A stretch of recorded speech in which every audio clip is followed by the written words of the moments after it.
السلام عليكم ورحمة الله وبركاته. بسم الله الرحمن الرحيم. الحمد لله رب العالمين، ولا عاقبة للمتقين ولا عدوان إلا على الظالمين، والصلاة والسلام على سيد الأنبياء والمرسلين محمد وآله وصحبه أجمعين ومن تبعهم بإحسان إلى يوم الدين. أما بعد، اللهم انفعنا بما علمتنا وعلمنا ما ينفعنا وزدنا علما وفقها في الدين يا رب العالمين.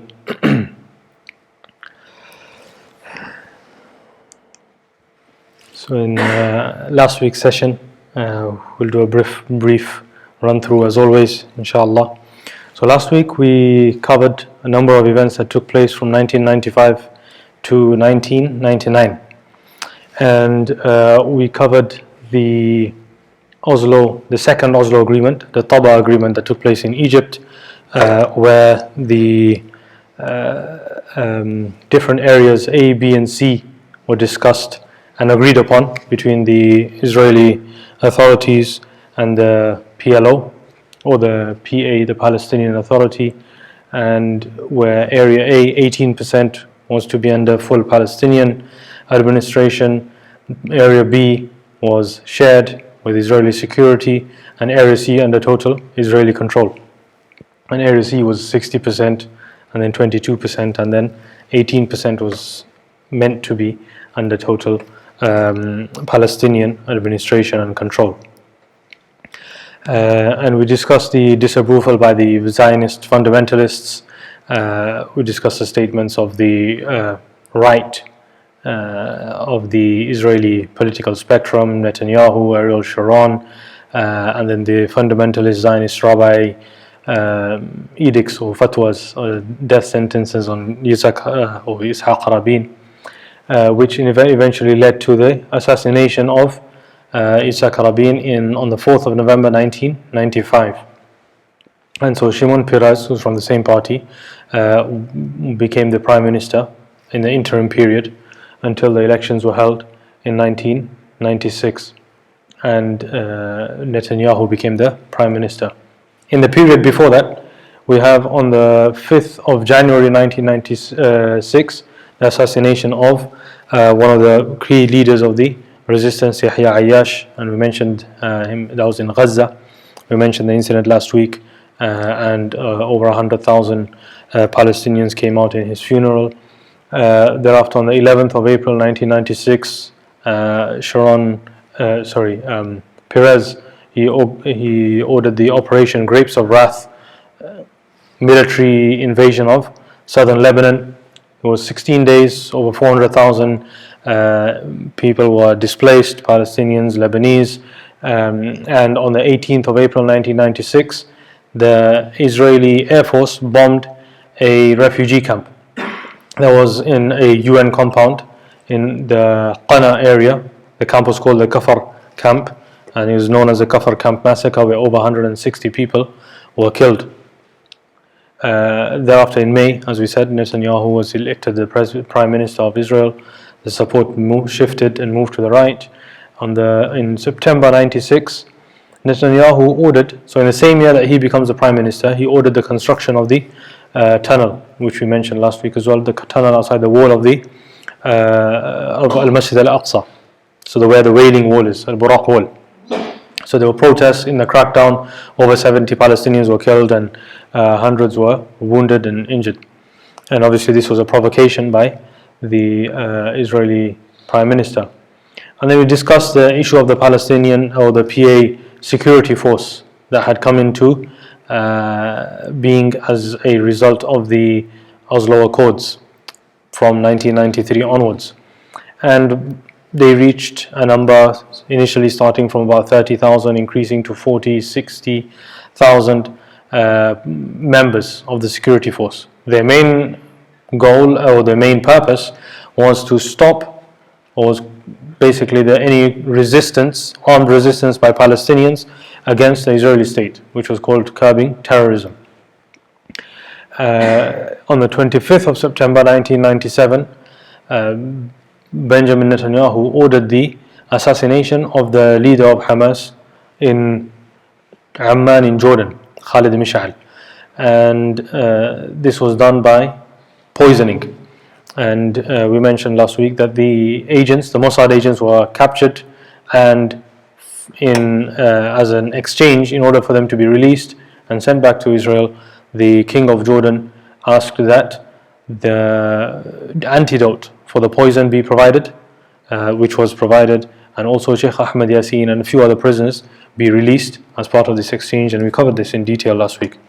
So this happened, and eventually Khalid Mish'al recovered from the poisoning, and Sheikh Ahmed Yassin was released, and he returned back to Gaza. And this is where we reached. So 1997, we discussed a few events that took place after that.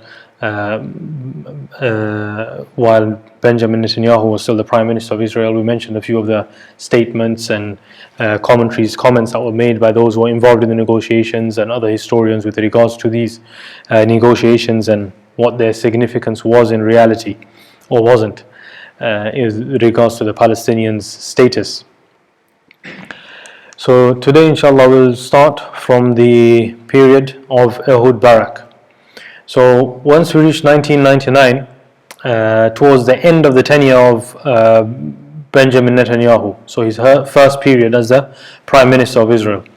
So in 1998, so obviously, as we said, Benjamin Netanyahu was not a supporter of the peace process. And so once he came into power, he basically stopped any progress in terms of implementing anything that had been agreed on in the previous summits and previous agreements. So he put everything on pause, and nothing really came to being while he was the Prime Minister. Eventually, there was US pressure, and so in October 1998, they had a meeting, a discussion, and then they signed an agreement, which was the Wye River Memorandum, which was signed in October 1998. There wasn't much to this agreement, except that it was an agreement that they will start to continue the process which had been agreed upon before and which had become stalled once Netanyahu had become the Prime Minister. So it was to continue basically the Oslo II process. And there was a bit of blame placed on both sides that Netanyahu said they are not fulfilling their security agreements. There are still attacks taking place on Israeli targets by armed resistance, and the Palestinian Authority said the Israeli government has not fulfilled their part of the agreement in terms of withdrawal and handing over administration of the areas, etc. But eventually they came to an agreement. The agreement was signed. Netanyahu asked for a Mossad agent who had been working within the US military and handed over highly classified documents to Israel to be released. Eventually the US said no, specifically the head of the CIA.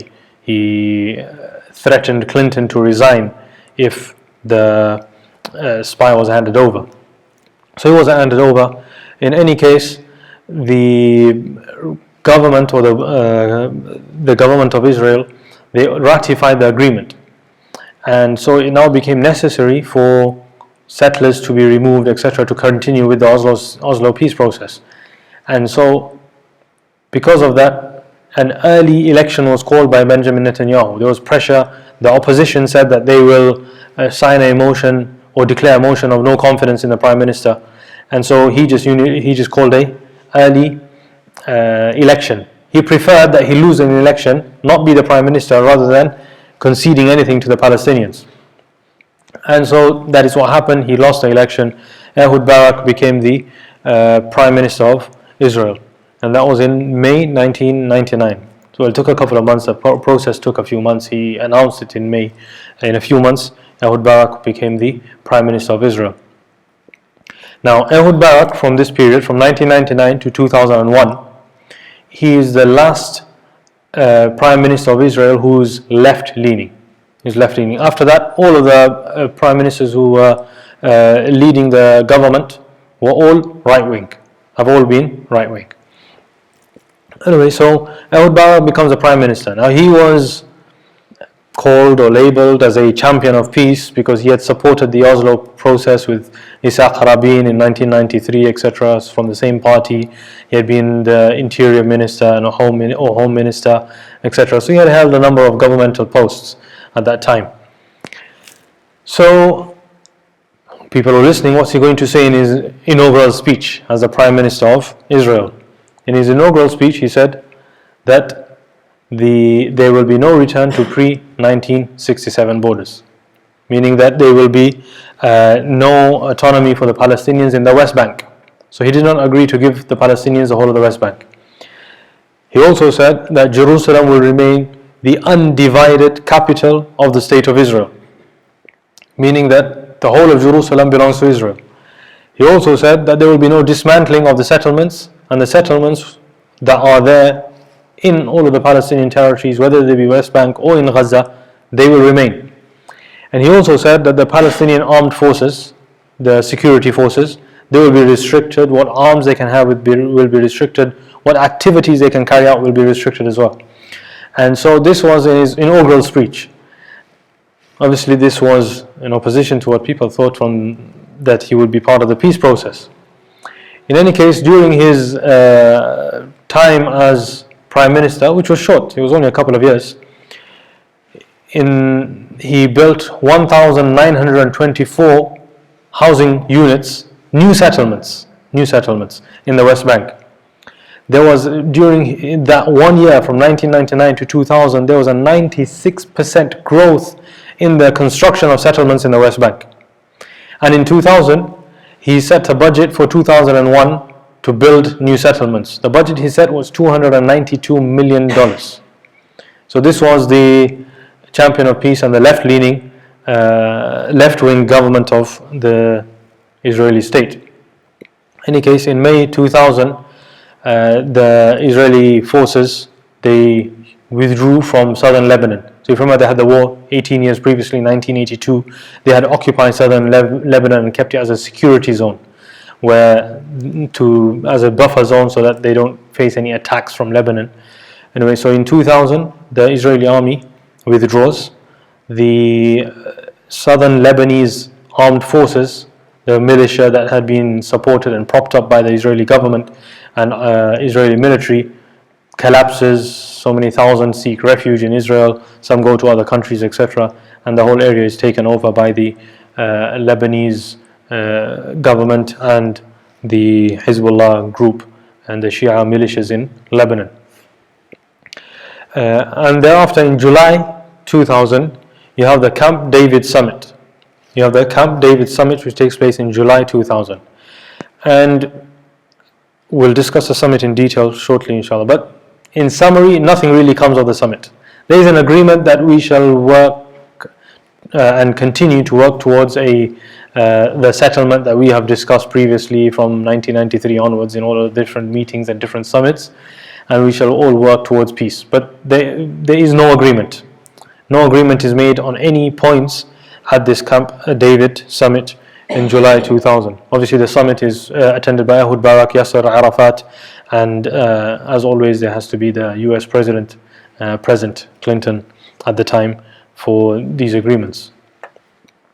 So this Camp David Summit, this was supposed to be a generous offer, and is known as, is claimed to be a generous offer made by the Israeli authorities or Ehud Barak to the Palestinians in this summit in 2000, in July 2000. So the details are obviously many, but we'll go through a few of the most important details. First was with regards to territory. So the PA and the Palestinian Authority, Yasser Arafat, and his negotiators, they had negotiated and agreed with Israel from 1993 or pre-1993 actually, that they will let the state of Israel have 78% of historic Palestine, and they will be happy with 22% to establish the Palestinian state. So this was already a compromise on what should be the state of Palestine. However, as part of this proposal that was put forward by the Israeli authorities, they said that even from that 22%, the West Bank, they are only willing to give 73% to the Palestinian Authority. The other percentage of the West Bank will remain under complete Israeli control. So the 17% will remain under complete Israeli control, and that included the full border with Jordan. So there's no border crossing that's not controlled by the Israeli authorities. So the strip on the border of Jordan and the West Bank will be under complete control, as was discussed in the Oslo II Accords, the areas A, B and C. Also, they discussed other areas inside the land of Palestine which will remain under Israeli control. There's an area which 2% of the whole of the West Bank was a nature reserve and can only be visited by Israelis, and is not the Palestinians will not be allowed to build or have any kind of rights over that land, a nature reserve. Settlements. So there were major settlements in the West Bank. As we said, during the time of Ehud Barak, the number of settlers in just East Jerusalem, increased from 110,000 in 1993 to 195,000 by 2000. So they increased from 110 to 195,000. That's just in East Jerusalem. So the major settlements in the rest, we'll come to East Jerusalem a bit later, but the rest of the, but the rest of the settlements all around, the major settlements will all remain. There were a few small settlements. They said maybe these few settlements we may bring them back or dismantle them as part of this agreement. They offered to dismantle them. For the large settlements, they offered the Palestinian Authority a small percent of land, or a small portion of land just outside the Gaza Strip in the desert, where, as we discussed previously when we discussed the geographical location of Palestine, there's not really any inhabitants there, nor is there any water. It's a desert, nothing grows. There's just some Bedouins living in tents. But they offered to give them that land in exchange for the land that they will take from the West Bank for their own settlements. The access to these settlements would only be allowed for Israelis. So only Israelis would be able to access these settlements, and there would be roads going from Israel all the way to these settlements. There would also be a road cutting all the way through the West Bank, so cutting the West Bank in half, all the way to the Jordanian border. This would be under complete Israeli control, and they would be able to open and close it as they want based on what they feel the security situation recommends or dictates them to do. They also had other roads leading to all of the other settlements. They also said that they will open a highway from the West Bank to Gaza. However, the highway will be under totally Israeli control, and they can open and close it whenever they want, based on security again. And so the West Bank was almost split up into 3 or 4 different areas. So the Palestinians will live in one area, area 1, area 2, area 3. So the 4 different areas which are then surrounded by Israeli control. And so this was likened to what are known as Bantustans. Now these Bantustans, they are areas that were established in apartheid South Africa, where the local blacks and local Africans would be staying. So these areas, the Africans can stay in these areas, but the rest of the areas are controlled by the whites. And so this was a term that was used or coined during apartheid South Africa, and this was also used to describe the proposal that was being given by the Israeli authorities at the Camp David summit, that the Palestinians can have 3 or 4 areas in the West Bank where they will reside, but they will be surrounded by the Israeli checkpoints and Israeli administered and completely Israeli controlled areas. Thereafter, East Jerusalem. Now obviously Jerusalem is the major point of contention. Jerusalem is the major point of contention. The Palestinians will always say Al-Quds is and will always be the capital of Palestine, whereas Ehud Barak in his inaugural address said that Jerusalem is the undivided capital of Israel. And so the city of Al-Quds is the major flashpoint between the two groups. And on a religious perspective, for the Muslims, Al-Quds is the key location. And also for the Jews, Al-Quds, the area of Jerusalem is key, because for them this is the Temple Mount. And so the Palestinians said that we want full sovereignty over East Jerusalem. They did not ask for West Jerusalem, which was under complete Israeli control and inhabited by the Israelis and a few Arabs. But East Jerusalem, the Palestinians said that this should be under total Palestinian sovereignty. Ehud Barak, when he first came to the meeting in the US, he did not even put East Jerusalem on the table. He said Jerusalem is one and it's under Israeli control. It's part of the Israeli state. There was a bit of US pressure, so eventually they did some negotiation, and he said that the Palestinians can have custodianship, for now anyway, of al-Masjid al-Aqsa. However, the land of al-Masjid al-Aqsa, so the masjid that's on top, this they can use and they'll have custodianship. The western wall will be under total Israeli control. And underneath the masjid, so there are tunnels that run underneath al-Masjid al-Aqsa. There's a tunnel that was opened and then it had to be closed off because the Palestinians protested. That goes all the way under al-Masjid al-Aqsa to the location that is known as Dome of the Rock. It goes all the way underneath. Remember, as we said, the whole compound is the masjid. So he goes underneath the compound, underneath the masjid, and he ends up underneath the Dome of the Rock. So they said, underneath the whole al-Masjid al-Aqsa, this all will belong to the Israelis. The surface will belong to so they will have vertical custodianship. So only what's on the land. Underneath will be under Israeli control. Also, they had a number of settlements, as we said. So 195,000 settlers at this point are living just in East Jerusalem. And the number has now obviously gone up to approximately 250,000. But at that point, there was about 95,000. There was no proposal at all for any of these settlers to withdraw from East Jerusalem. They said that will not happen. In fact, all of those areas will remain under completely Israeli control. They will not form any part of any kind of Palestinian territories. The other areas that are on the outskirts of East Jerusalem, they said you can join all of those little villages or those areas surrounding the city and join them together to a portion of East Jerusalem where the Arabs are living, and you can call that Al-Quds.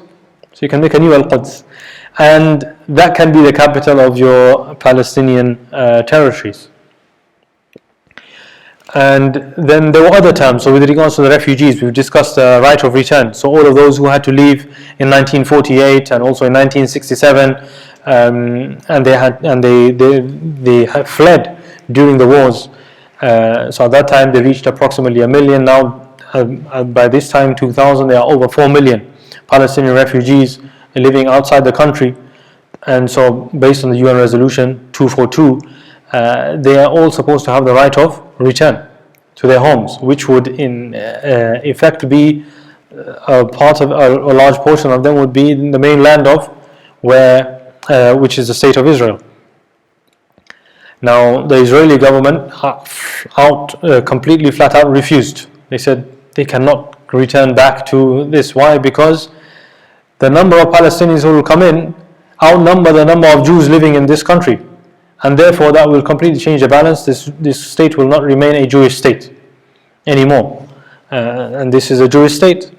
And if they were to be given their rights and they were to partake in any kinds of elections or whatever, then they will have a higher majority.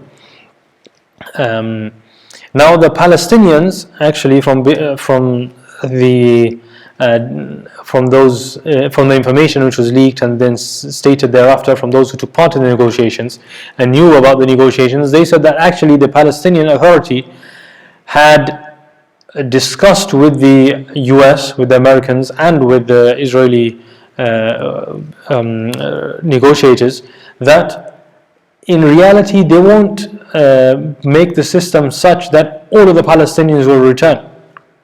They said maybe 150,000 or a few 100,000 would return and come back. However, the majority of Palestinians, through incentives, etc., would be would have incentives to remain wherever they were already living, or return to the West Bank. So this was a proposal forward by the Palestinian Authority, that the Israeli government, for example, pays out some of those refugees, speaks to those governments in order to give those Palestinian refugees citizenship in those countries, because they don't hold that country's citizenship. They're still recognized as Palestinian refugees living in Jordan, or living in Syria, or living in Lebanon, or in all the other Iraq and other countries that they live in. So they said that they will be given incentives to remain where they are, whether it be a cash handout, whether it be citizenship, etc., encouragement to move to the West Bank. So this was also something that was being proposed and put forward by the Palestinian Authority. In addition to that, in terms of security, they would have full access to any of the areas that they needed to within the West Bank for security purposes. So if they saw that they needed to carry out an arrest, they needed to arrest someone, they needed to carry out a raid, then they would have full access, and they would come in without having any blockages in their way or any kind of hindrance by the Palestinian Authority or security services. They will also have complete control of the air, so the airspace, whether it be over the Palestinian territories or the Israeli state, will all belong to the Israelis. Also, all the land crossings, all the border crossings, whether it be going from Jordan to Palestine, or from Palestine to the Israeli areas, obviously, but from Gaza, etc., all of these areas would be under Israeli control. So all the land crossings would be under Israeli control. And the sea, so the coast of Gaza, apart from a short area where the Palestinians will be allowed to fish, apart from that, the sea will also all belong to and be under Israeli control. So this is, in summary, obviously there is a lot of detail with regards to this. Initially, they had proposed to build and to have the written agreement, the right to build a synagogue at the site of al-Masjid al-Aqsa, as well as other terms and conditions. But eventually, this was sort of what was being discussed. What was discussed was actually not written down, so it was all verbal. And so what came out from that meeting, because there was no agreement, so nothing was eventually written down. And so what comes out from this meeting, all of these proposals, etc., are claims and counterclaims by multiple negotiators and individuals from either side and from either team and from the US who were involved in these negotiations.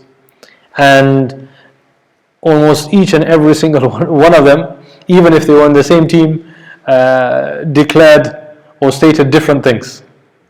So the Israeli negotiators, multiple Israeli negotiators, each one of them made different statements with regards to what had been proposed in that meeting. The US staff who were present, each one of them also said there were different things. The Palestinians also had a bit of a conflict in terms of what they said that they had proposed, and they also did not agree. But in any way, looking at all of it, this is basically what majority of them agreed upon, that these points were discussed in this meeting. Now, what did Israel want in response for this package? In response to this package, so what they wanted was an end to all Palestinian claims. So by providing this package, they said this is the final package. This is the end solution, the solution to end the complete conflict between the Palestinians and the Israelis. You accept these terms and conditions, and you sign here. And they brought a paper. They wanted Yasser Arafat to sign that from now on there will be no more claims made by the Palestinians from the Israelis, because all of the rights have been given to them, and the Palestinians don't have any right or any claim to anything else. And this is what they wanted the Palestinians to agree to. There are no outstanding claims once this agreement is signed. Now, the key sticking factor or sticky issue in all of this was the issue of al-Masjid al-Aqsa and East Jerusalem. This was the major issue, The other points, like for example territory, in terms of the West Bank, the Palestinian Authority had already compromised on the compromise anyway in previous meetings. So while they said 22%, but as we saw in area A, B, and C, of the 22%, 60% was controlled by Israel anyway. So they had already compromised on the initial compromise. In terms of the settlements weren't really going anywhere, and it wasn't a part of the initial terms that they had set down when they came to an agreement in 1993 or in 1996. The issue of refugees, they were already in negotiation to maybe not provide the full right of return. Security, they had accepted and were already working with Israel in terms of security. However, the major sticking point was al-Masjid al-Aqsa and East Jerusalem.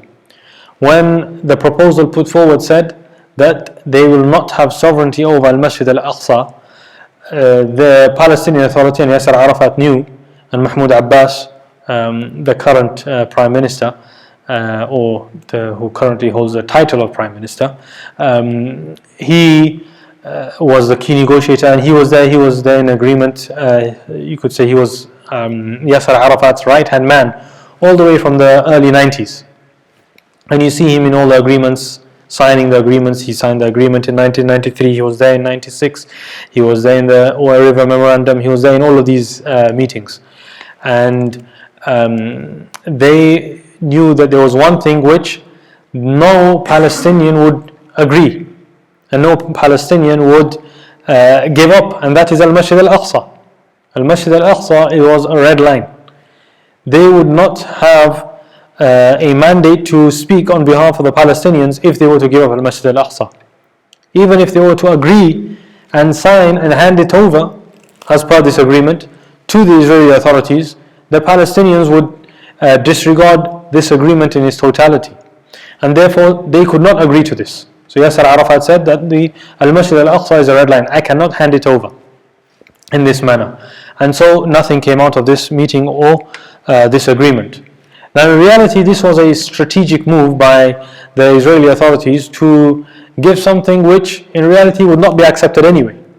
And also, if accepted, it would give them control over all of the Palestinian areas. It would give them complete control over the Palestinian areas. And by signing an agreement, they would provide themselves with security and thereby be able to continue their expansion of settlements, etc. Now, despite this agreement, etc., the previous agreements and these proposals that were put forward, and what took place in the future by withdrawal of the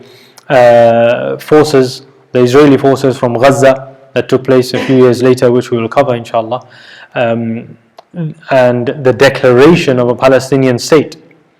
However, internationally, the Palestinian state was never recognized. It was never recognized. It was always been regarded officially as the occupied land of Palestine. The occupied land of Palestine. So even when the Palestinian Authority had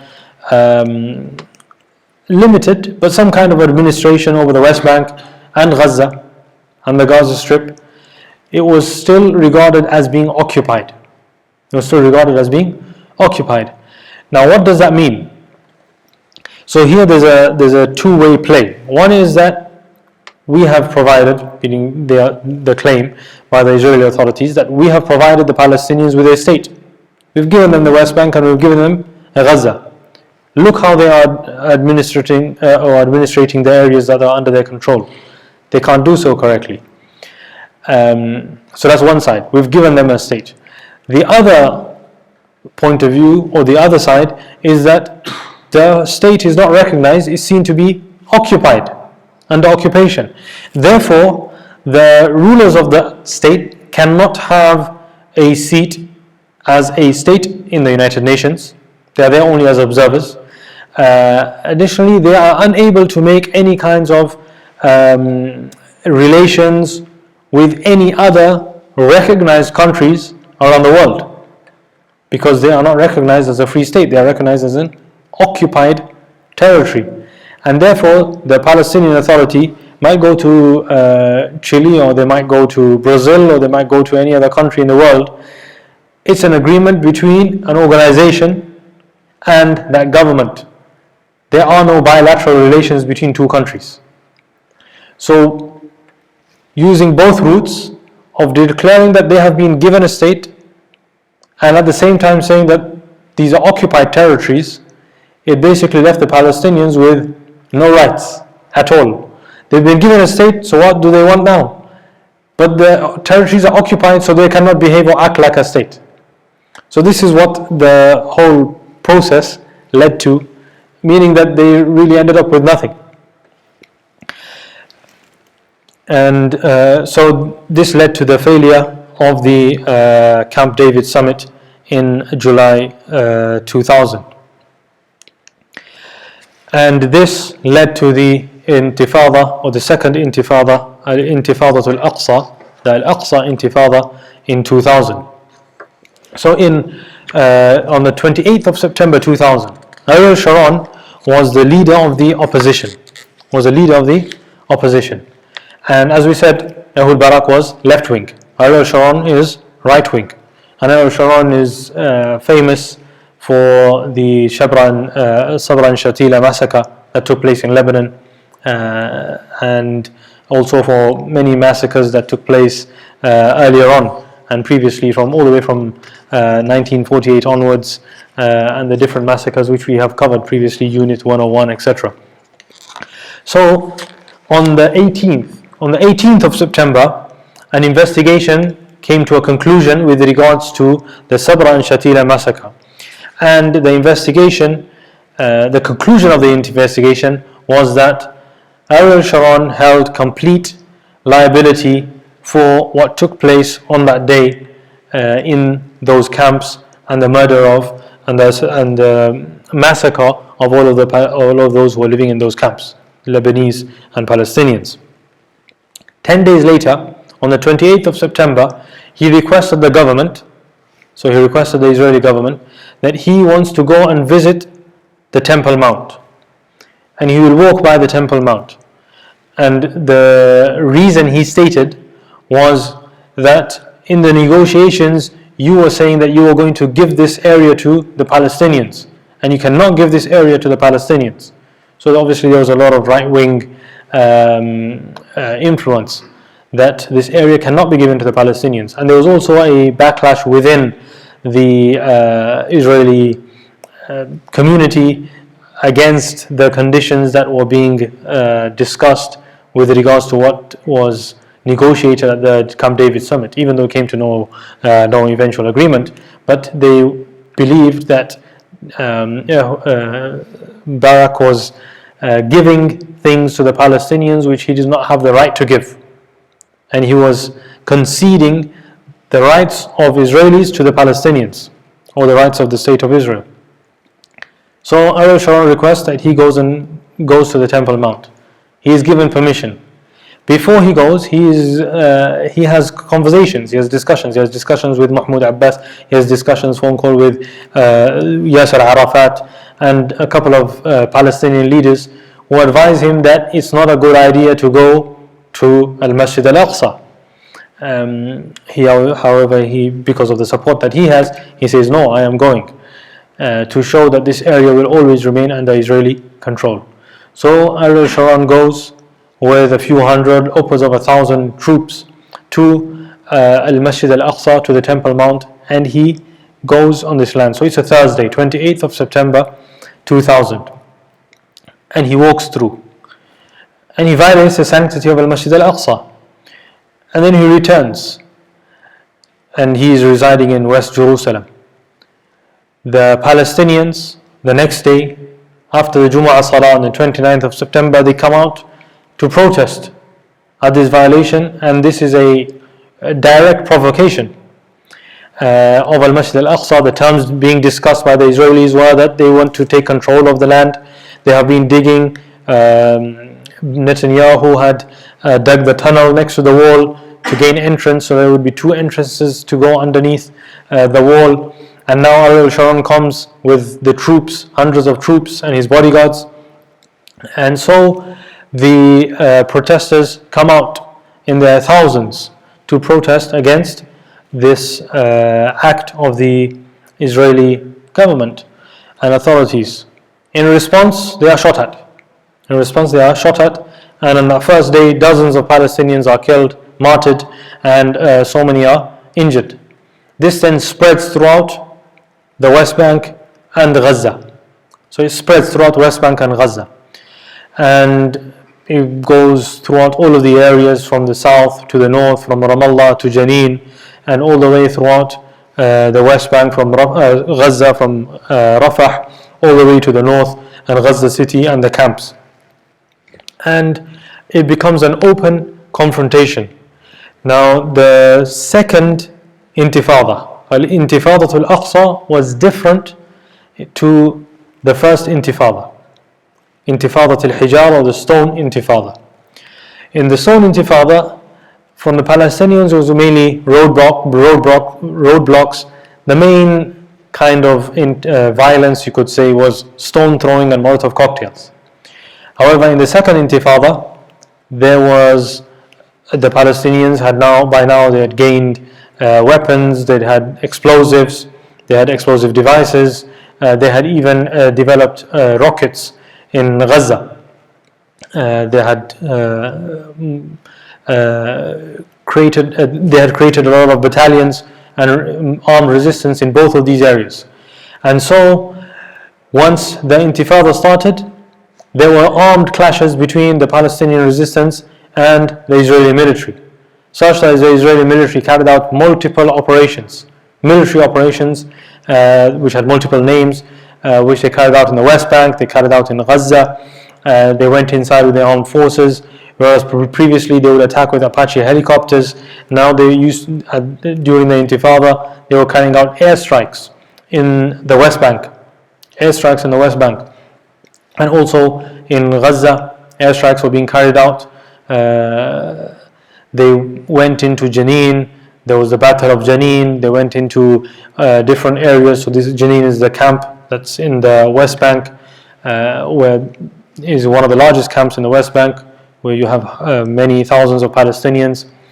And this second Intifada was almost, you could say, an all-out war between the Palestinians in all of the areas and the Israeli army and the Israeli military and the Israeli authorities. March 2001. So soon after the Intifada starts, Ehud Barak, he loses the elections take place, he loses his seat as the Prime Minister. And who becomes the Prime Minister of Israel? Ariel Sharon, the one who has just entered into al-Masjid al-Aqsa and caused the start, and was the trigger for the start of the Intifada.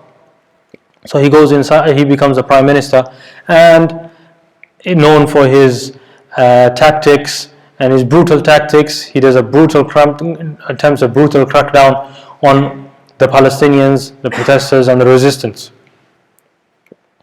During this whole period, the Yasser Arafat, since 1993, after the Oslo Agreement, from 1994, when he had been in Tunisia, which was what we last discussed. But after the Oslo Agreement, 1994, he moved to Gaza City. So he's living and residing in Gaza City. He has his compound there. Those are his headquarters. That's where he has his meetings, etc. He now is almost sidelined. There's violence taking place everywhere in the West Bank, in Gaza. And so the US and the Israeli authorities say Yasser Arafat does not have any legitimacy as the leader of the Palestinians, and the Israelis accuse him of funding the Al-Aqsa Martyrs Brigade, which is a military wing of Fatah, which is the original group that Yasser Arafat is one of the founders of and a member of, and who are the main members of the PLO or the Palestinian Authority. So they accuse him of funding a number of attacks, etc. He doesn't really have any control in terms of administration of any of these areas. The PA is not really in control of anything. So eventually, on the 29th of March 2002, Yasser Arafat is besieged by the Israeli army in his compound, in his home in Gaza city, and they keep him besieged. At the same time, they're carrying out operations in different areas. They carry out an operation in Rafah, so on the border, which they're discussing now. So they carry out an operation on the border between Egypt and Gaza, and they enter into this area. They claim to discover and destroy 90 tunnels that go between Egypt and Rafah in Gaza. Now, just a point to note here, a number of these tunnels were built, some of them simply for families to meet their relatives, because Rafah is a city that goes across the border. Part of Rafah is in Egypt and part of Rafah is in Gaza. When they declared and drew the borders of these countries, they cut the city of Rafah in half. Well, not exactly 50%, but they cut the city of Rafah. And so families were split. Some of them in Egypt and some of them in Gaza. And then a wall is built, there are checkpoints, and the people from Rafah or from Gaza cannot come into Egypt, and the family members from Egypt cannot go into Gaza and go to meet their own family members, their cousins, etc., who are living in Rafah.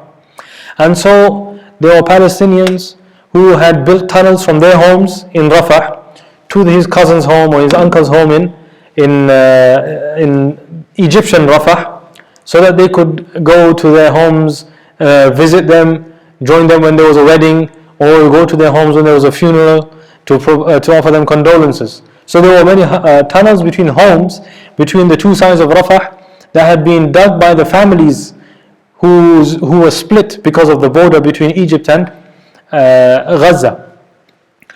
Anyway, during this period they come in, they claim to destroy over 90 tunnels, which are claimed to have been used by the groups, by the Islamic resistance movement and by al-Jihad al-Islami to smuggle weapons from the Sinai desert into Gaza. They also claim to have stopped a couple of shipments of weapons. One ship is claimed to have been to hold the value of $10 million worth of weapons being sent or bought by the PFLP, the Popular Front for the Liberation of Palestine, to one of the ports in Gaza to fight against or to help the resistance against the Israeli occupation. They also destroy many of the homes in Gaza. The Israeli authorities are accused of mass destruction in these areas, but they say that they destroyed these areas because they were all used as military posts by the resistance or by terrorists, the official word. So the battle takes place in all different areas. In March 2003, so a year after he's besieged, Yasser Arafat resigns as the prime minister. There's US pressure, there's Israeli pressure that there needs to be another representative of the Palestinians. Yasser Arafat couldn't control the Palestinians, and now they are all in an uprising against the Israeli authorities. Therefore, we need somebody else as a partner for peace. Yasser Arafat is not a man of peace. And so he resigns in March 2003, and Mahmoud Abbas becomes the leader of the Palestinians, or the Palestinian Authority in any case. He steps down very quickly, however, and somebody else takes his position, as he was unable to, his position, Mahmoud Abbas's position was untenable because of the situation. And so a leader of one of the other groups, he takes over the leadership of the Palestinian Authority for a short while until they hold elections in 2004. Then in 2004, at the beginning in February, the Mahmoud Abbas is then elected. It's an internal election. The members are all Fatah, and he is now the leader of Fatah anyway. And Mahmoud Abbas becomes the leader of the Palestinian Authority, or the Prime Minister of, and gets the title of the Prime Minister of Palestine. On the 11th of November 2004, so previous to this, Yasser Arafat is surrounded in the compound. Eventually the compound is, or he's allowed to move to another location on the condition that he hands over some of the leaders of the other organizations and other Palestinian factions who are with him inside his compound, inside his home. They are given up and they are taken by the Israeli government, imprisoned. One of those who was imprisoned at that time, the leader of the PFLP, the Popular Front for the Liberation of Palestine, in 2002. He's still in prison until today in Israeli prisons. So they are imprisoned, and he's allowed to come out of his home, but they lead him to another location where again he stays under house arrest. His home, his compound is completely bulldozed and razed to the ground. He stays, and then 2004, he starts getting ill. Mid 2004, late 2004, he becomes sick, he becomes ill, he falls into a coma, sort of unconscious. He is flown to France, and on the 11th of November 2004, he dies in France. Now, a discussion took place that how did Yasser Arafat actually die, because he until that point was in good health. He did not have any kind of health conditions, etc., that would show that he would die very soon. Especially the complications that he was diagnosed with by the French doctors once he reached France. Many of the Palestinians, they point fingers at the Israeli authorities in the same way that they attempted to poison Khalid Mish'al in the assassination attempt, but then they had to give the antidote. They claim that Yasser Arafat was poisoned or assassinated in some way by the Israeli authorities. And this is something which the Israeli authorities had openly discussed previously from the beginning of the Intifada, that Yasser Arafat needs to be taken out of the equation. We need to remove him because he's not a partner for peace anymore. He did not agree with us in the Camp David summit. We need somebody who will submit and agree to whatever terms we place upon them, and whatever that individual feels with regards to his position. So Yasser Arafat did not agree, and therefore there was a need for him to be removed. And there are statements not only from the Israeli authorities with regards to Yasser Arafat needing to be killed. In fact, one of them, they literally said, we'll decide when, where and how we get rid of Arafat. But the US administration was also at the time saying that Yasser Arafat needs to be removed and he needs to be replaced by somebody else. And so the accusations from many of the Palestinians pointed to the Israeli authorities with regards to the death or maybe assassination of Yasser Arafat. And so this was the end of an era, in a sense, of the leadership of Yasser Arafat and the PA, as he had been the leader of the PLO and the Palestinian Authority and Fatah from each of those three organizations' inceptions, going back all the way to his participation in the war in 1948 with the Egyptian army against the Israeli occupation, all the way until he died in November 2004. The clashes, they continued. There were bombings taking place, there was airstrikes, etc., all the way until 2004. On the 8th of February 2004, Mahmoud Abbas had been appointed now as the Prime Minister of Palestine. He then signs an agreement and shakes hands with Ariel Sharon that this is an end to the hostilities between the two sides, and they sign a peace agreement. The other groups initially, so for example Hamas and Islamic Jihad, they say that this agreement is not binding upon us.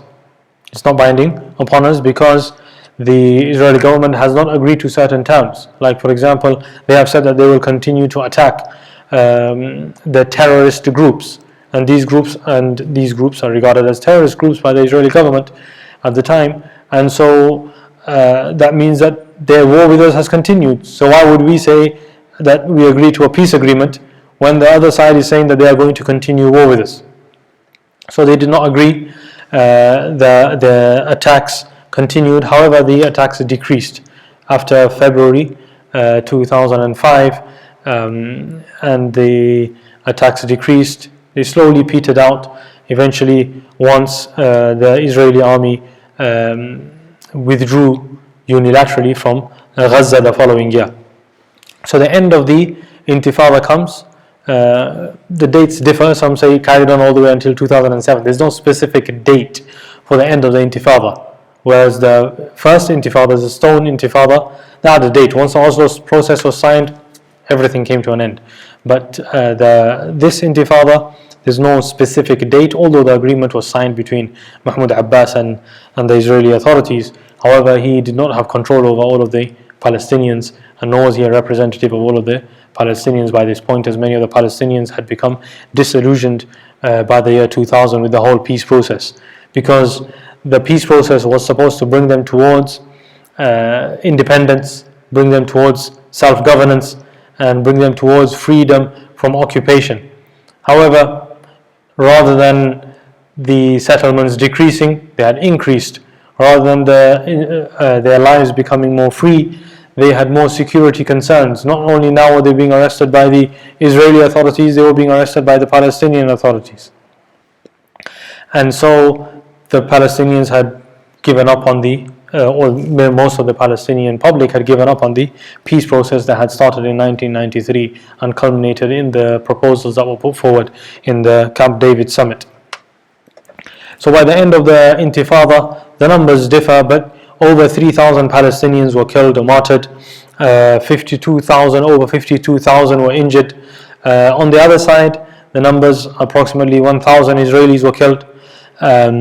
So you can see this is a big difference as compared to the first Intifada, where the number of Israelis who were killed and wounded was very little as compared to the Palestinians. But in the Intifada al-Aqsa, the second Intifada, there was an attack against the Israelis, and there was armed resistance that took place. The numbers and the facts and figures with regards to the al-Aqsa Intifada are many. There were checkpoints. It was difficult for people to travel. A journey of half an hour would take half a day. So if somebody wanted to go from the village to the town, for example, to buy groceries or to buy any goods, because not everything was available in the town, they would need to travel to the city, and it was half an hour away.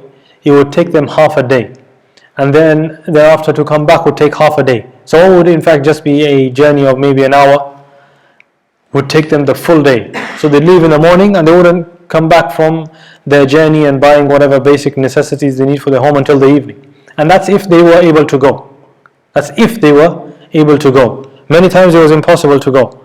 They would leave in the morning, the Israeli checkpoints would have blocked off the roads, unable to travel, they'd have to return home.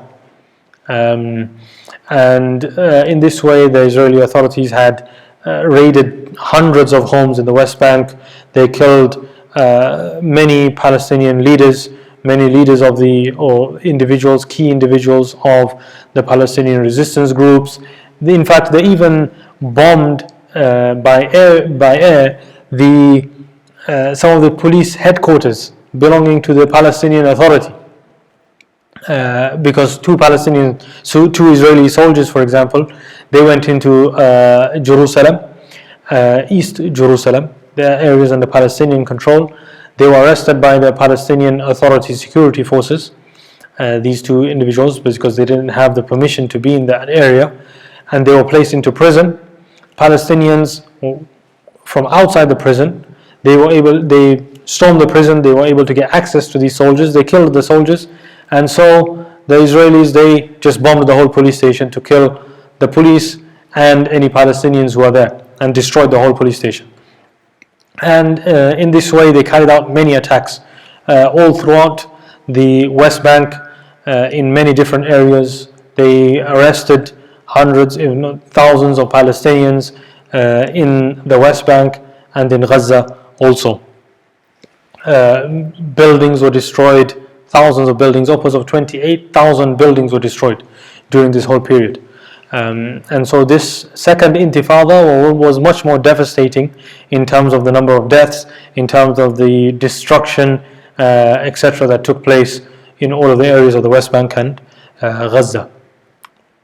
Inshallah, from next week we will continue from what took place after the end of the Intifada and the withdrawal of the Israeli forces from Gaza, and thereafter rule in Gaza and what took place thereafter.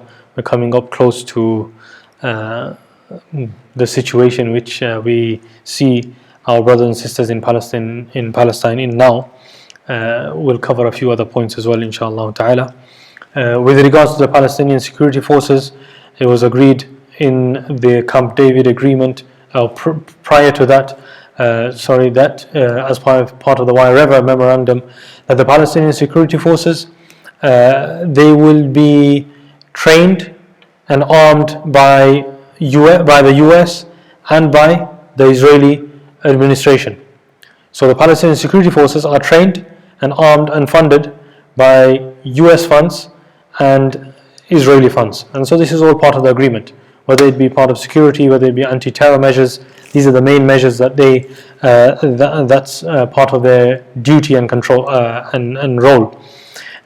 So their training is carried out in Israel by US trainers, American trainers, and also by Israeli trainers.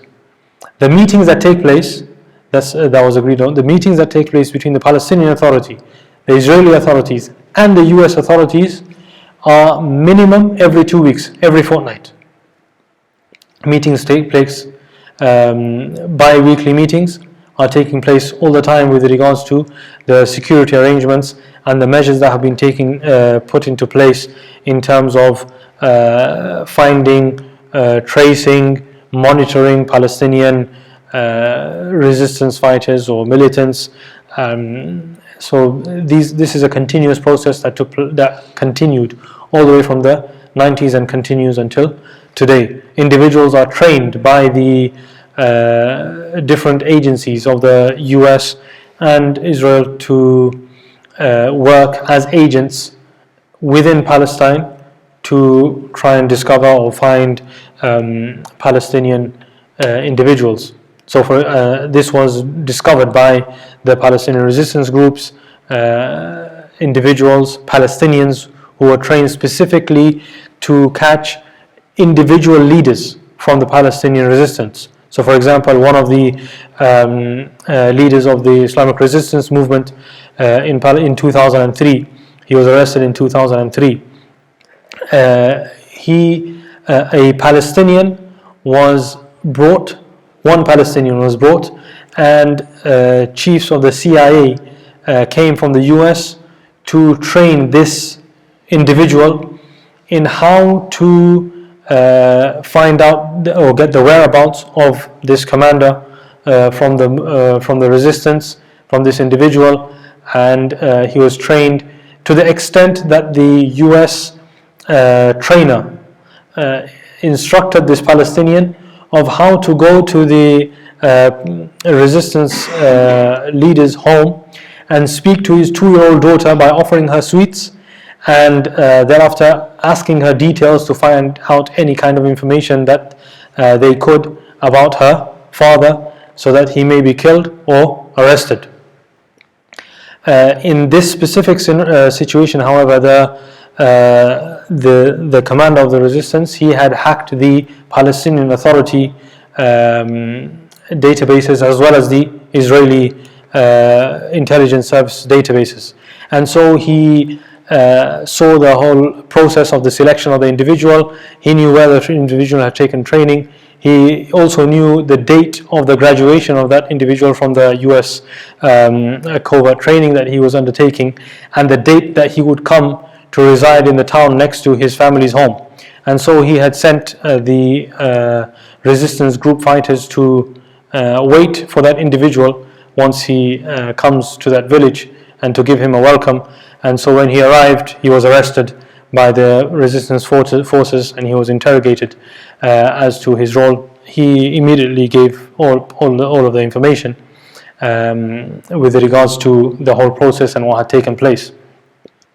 But in this way, the resistance also worked in terms of intelligence to work against the Israeli authorities, through numerous channels. They had so just as the Israelis were running all of the networks that were in Palestine and monitoring all of the communication, mobile phone calls, landline, etc.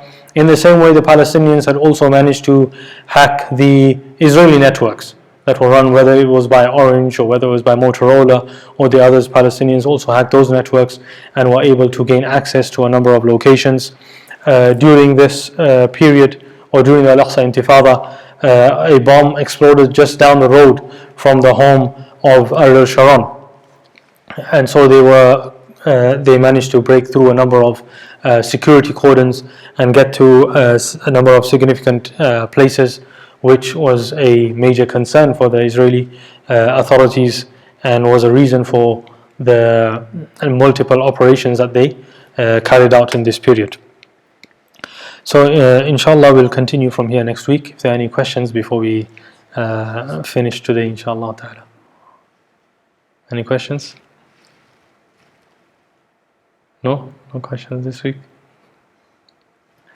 Okay, inshallah. May Allah Azza wa Jal grant us the ability to take lessons from all of these incidents that have taken place, whether it be the history of the Ummah from the time of Muhammad sallallahu alaihi wasallam and the Sahaba radiallahu anhum and those who came before, or the modern history of the incidents that are taking place around the world to the Muslims in different corners of the globe. May Allah Azza wa Jal grant honor and victory to the Ummah of Muhammad sallallahu alaihi wasallam. May Allah Azza wa Jal relieve the suffering of our brothers and sisters in Gaza. It is now 140 days since the start of the current escalation. May Allah Azza wa Jal protect our brothers and sisters. May Allah Azza wa Jal grant them victory. May Allah Azza wa Jal grant them security, and may Allah Azza wa Jal grant them prosperity and freedom.